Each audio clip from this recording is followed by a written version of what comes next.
जो आग लगाने आए थे सियासत के नाम पर, उन्हें रास्ता ही ना मिला, दीवार बन गए 57 देश एक साथ खड़े होकर।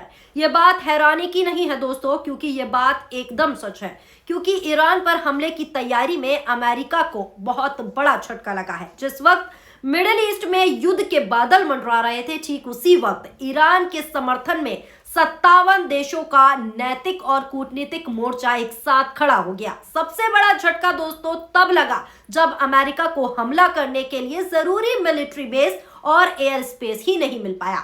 सवाल यही है कि क्या अमेरिकी बेड़ा अब मजबूरी में वापस लौटने को मजबूर हो जाएगा, क्योंकि इन दिनों ईरान और अमेरिका के बीच तनाव सीमा जो है चरम पर चल रही है। ईरान में सरकार विरोधी प्रदर्शन के बाद अमेरिका खुलकर रिजीम चेंज की बात करता हुआ दिख रहा है। डोनाल्ड ट्रंप की चेतावनी के साथ ही अमेरिकी युद्धपोत और साथ ही साथ एयरक्राफ्ट कैरियर मिडिल ईस्ट की ओर बढ़े। यूएसएस अब्राहम लिंकन की तैनाती ने साफ तौर पर यह संकेत दे दिया था कि अमेरिकी सैन्य विकल्प पर गंभीरता से विचार कर रहा है। लेकिन जैसे ही युद्ध की आहटें और अटकलें तेज हुई, तस्वीर पलटने लगी, जिसने सबको पूरी तरीके से हैरानी में डाल दिया है। जिसके बारे में सब कुछ आपको इस वीडियो में सिलसिलेवार तरीके से हम बताने वाले हैं। नमस्कार, आदाब, सत श्री अकाल, स्वागत है आप सभी का पीआरबी न्यूज में।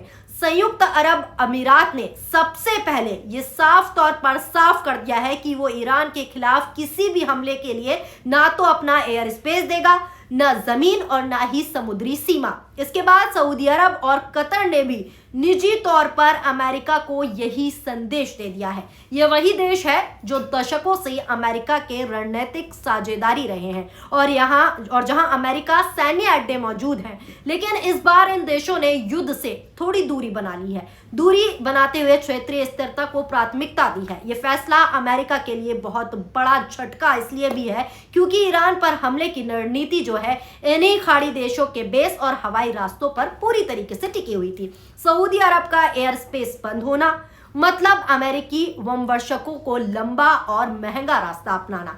कतर के अल उदीद बेस पर भी हमले की इजाजत नहीं मिली। यूएई ने तो आधिकारिक बयान जारी कर यह साफ तौर पर कह दिया है कि वो किसी भी शत्रुतापूर्ण की कार्रवाई में शामिल नहीं होने वाले हैं, वो शामिल नहीं होंगे। इसी बीच इस्लामिक सहयोग संगठन से जुड़े 57 देशों का रुख भी ईरान के पक्ष में जाता दिखा। इन देशों ने खुलकर भले सैन्य तौर पर समर्थन ना दिया हो, लेकिन बातचीत, संप्रभुता और युद्ध से बचने की बात कहकर अमेरिका की रणनीति को कमजोर कर दिया है। अब हालात दोस्तों ये हो गए हैं कि अमेरिका के पास जहाज है, हथियार है, लेकिन जमीन नहीं है। ऐसे में सवाल उठ रहे हैं कि क्या ट्रंप प्रशासन को अपने कदम पीछे खींचने पड़ेंगे। फिलहाल इतना तय है कि यूएई, सऊदी अरब और कतर के फैसले ने ईरान को बहुत बड़ी राहत दे दी है और अमेरिका के युद्ध सपने को तगड़ा झटका दे दिया है। दुनिया इस टकराव को नहीं, समाधान को देखना चाहती है। एक रिपोर्ट के अनुसार क्या कुछ हुआ है, आपको आसान भाषा में हम समझाने की पूरी तरीके से कोशिश करते हैं। इस रिपोर्ट के मुताबिक देखिए क्या कुछ है पूरा मामला।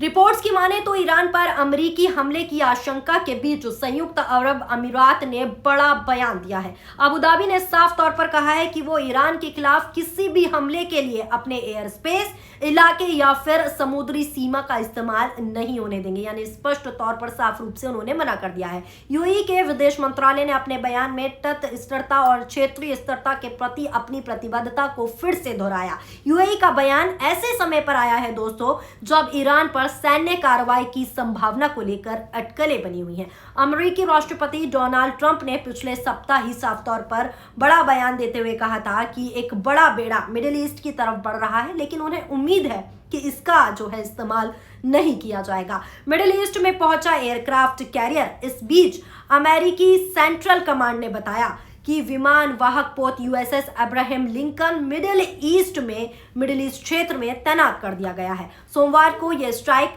कैरियर हिंद महासागर में पहुंचा था।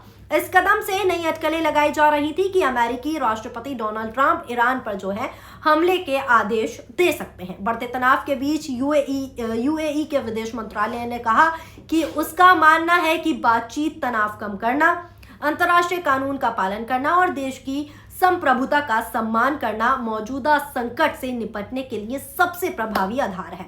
मंत्रालय ने अपने बयान में विवादों को राजनीतिक तरीके से विवादों को सुलझाने पर ज्यादा जोर दिया है। पिछले महीने आपको बता दें, बिगड़ती आर्थिक स्थिति को लेकर ईरान भर में हुए भीषण विरोध प्रदर्शन के बाद से वॉशिंगटन और तेहरान के बीच तनाव जो है काफी ज्यादा बढ़ गया है। ईरान ने इन विरोध प्रदर्शन में 3000 से ज्यादा लोगों के मारे जाने की बात स्वीकार की थी। वही मानवाधिकार समूहों को कहना है कि असली संख्या 3000 से भी ज्यादा है, यानी इससे भी बहुत ज्यादा है। अमेरिकी प्रशासन का कहना है कि तेहरान से निपटने के लिए सैन्य कार्रवाई समेत सभी विकल्प खुले हैं। वही ईरानी अधिकारियों ने चेतावनी दी है कि अमेरिका के किसी भी हमले का तेज और व्यापक जवाब दिया जाएगा। इसी बीच अमेरिकी स्ट्राइक कैरियर की तैनाती से मिडिल ईस्ट क्षेत्र में हजारों अमेरिकी सैनिक बढ़ गए हैं। अक्टूबर के बाद आपको बता दें, कई एयरक्राफ्ट कैरियर मिडिल ईस्ट क्षेत्र में आए हैं। अमेरिका के ईरान वाले सपने को दोस्तों अब बड़ा झटका लगा है। ईरान में अमेरिका रिजीम चेंज चाहता है।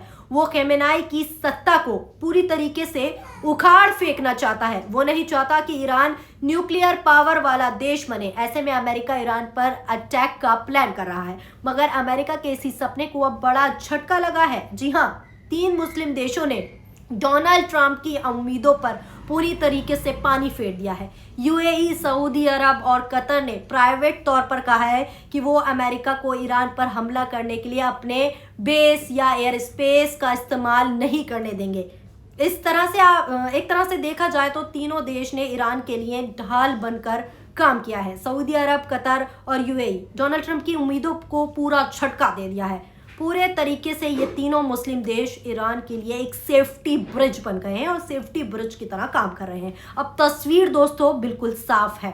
बंदूकें अमेरिका के पास हैं, लेकिन रास्ते उसके अपने साथी देशों ने बंद कर दिए हैं। जिन देशों के बेस पर अमेरिका ने राजनीति बनाई थी, अपना ब्रिज तैयार किया था, वो ब्रिज टूट गया है। रास्ता साफ दिख रहा है, साथी देशों ने रास्ते बंद कर दिए हैं। सियासत जिन पर चलती थी वहीं से इनकार की आवाजें गूंज चुकी हैं। ईरान पर हमला अब सिर्फ बयान रह गया है, जमीन नहीं मिली। 57 देशों का संदेश एक है, जंग नहीं बातचीत होगी। अब सवाल यहाँ पर ईरान से नहीं दोस्तों, अमेरिका से है। क्या ताकत लौटेगी या दुनिया की दीवार से टकराकर थम जाएगी? क्योंकि साथी देशों ने साथ देने को मना कर दिया है। साथी देश जो हैं वो जंग नहीं चाहते, अमन चाहते हैं, शांति से बैठकर बातचीत चाहते हैं। लेकिन अमेरिका की जो पूरी प्लानिंग थी जंग करने की, पूरी प्लानिंग जो है पानी में फिर गई है। 57 देशों ने सीधे तौर पर बयान दे दिया है और साफ तौर पर जो 3 खाड़ी देश हैं जिनके बेस पर अमेरिका अपना बोलबाला कर रहा था, उन्होंने भी साफ तौर पर,